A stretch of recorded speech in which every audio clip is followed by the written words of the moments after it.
Hi everyone, so I have a special video interview this week. I'm going to be interviewing Howard Warren, who is a mediator arbitrator, and I think he's got a lot of great information to share with the public to get them to know a bit about something that could probably save people a lot of time and a lot of money and a lot of heartache and headache, which they don't know about, and I think it's a very interesting thing to kind of understand a little bit about it.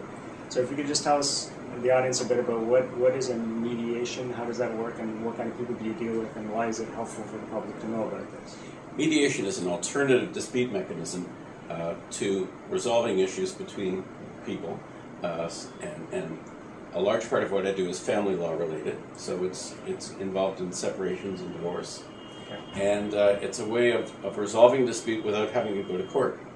And it's very effective, and it tends to produce results that are more lasting because it's not a decision that's imposed on someone, it's an agreement that the parties have reached together. Perfect. And so, and it can save obviously a lot of money.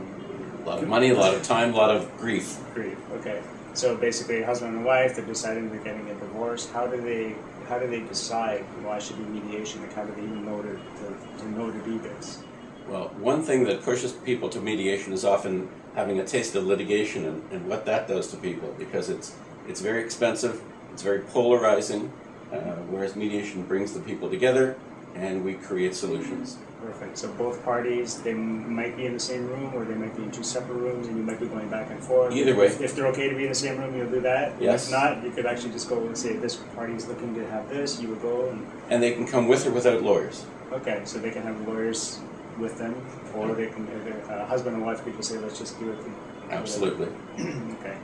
And then time, like as far as time frames, the area that you're kind of dealing with, that you want to focus on as far as your clientele, what area do you think should be better served, let's say, for your kind of work?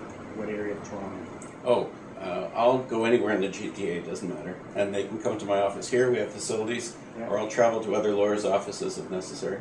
Okay, perfect. And so as far as the court system, if somebody's in like North York or this area, it takes a long time. Like downtown Toronto, it might get done in a short time. Toronto is well served with judges. York Region is not. Right. We have really good judges, but there are not enough of them.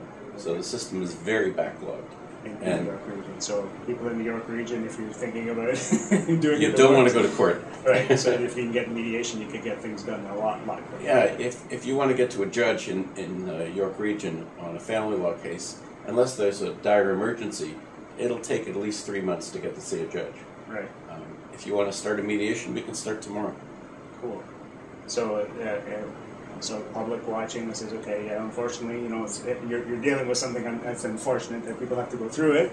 But if there's a way to kind of get it done quicker, I think I like the idea you say mediation is finding a peace and litigation is going to war, sort of thing. Exactly. So anytime you can find a peace, because in the end both parties have kind of agreed to get to that point together, sort of thing. Especially if there are children involved. Yes. Children don't want to see their parents going to war. Right. They want to know that they're making decisions cooperatively, collaboratively in their best interest. Perfect. And mediation does that. That's awesome. Cool. And even Howard's in my business networking group, and he mentioned one time, even I think you were saying that a father wanted to still see his son, but the wife didn't want it or something, so he said you kind of figured out they should do it through Skype or something like that. I yes. remember that, right? To reintroduce him to the child. Right. Right, so he would still have the connection visually, even though he wasn't necessarily there in person, but right. At least that was part of the decision process. Right. He was okay with that at least, right? Yeah, to start. Yeah, to start. Yeah, that's right.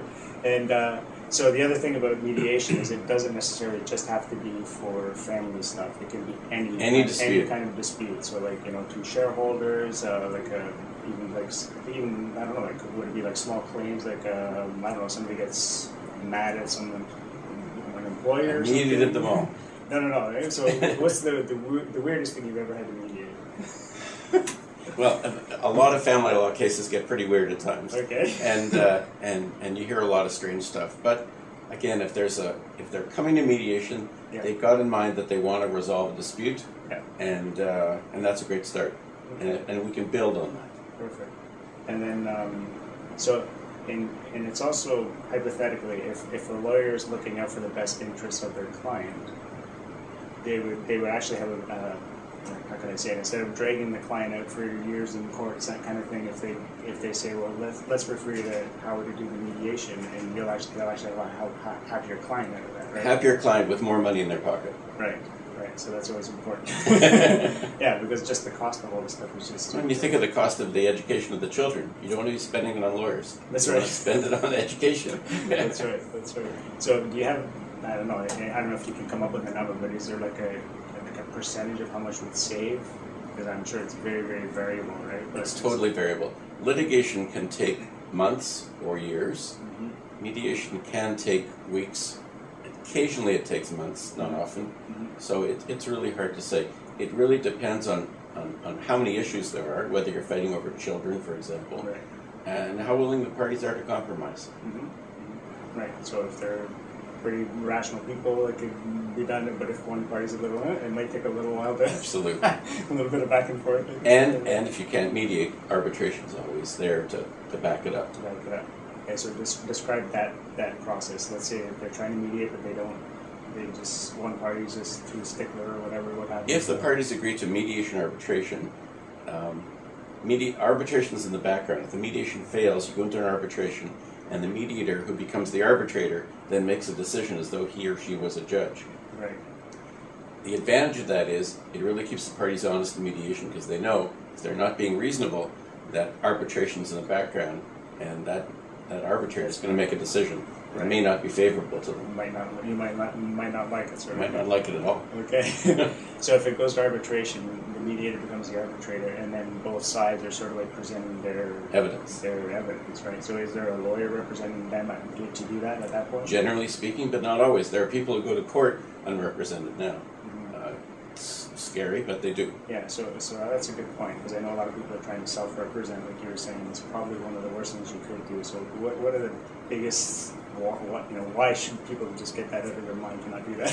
Well, when you think about what you're putting at risk custody of your children, your income, and all of your assets. That's sort of important stuff. Right. You don't want to leave that. It's like doing brain surgery on yourself. Right. Well, I've got a mirror here, so let's try it.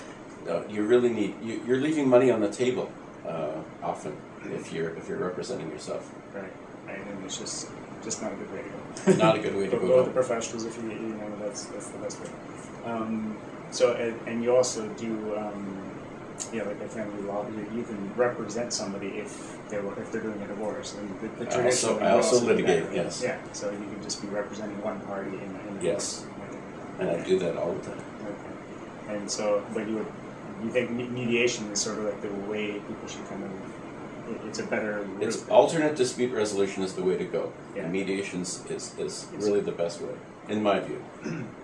And I publish a newsletter and set out information about mediation and tidbits about it as well. Okay, cool. So how can the public kind of get in touch with you? Phone numbers, website? Just go ahead and tell everybody how they get in touch with you. WarrenMediationGroup.com, and all the information's there. WarrenMediationGroup.com. So there you go. So they can sign up for a newsletter right on your website. And if you do get in touch with them, please tell them that Dr. Marco, you said the video with Dr. Marco. All right? Absolutely. All right. So thanks everyone. So take that into consideration the next time you're in a dispute of any kind of sort and you need something settled in a proper way. Howard's the guy to go to. Thanks, Marco. All right. Awesome. Thank you.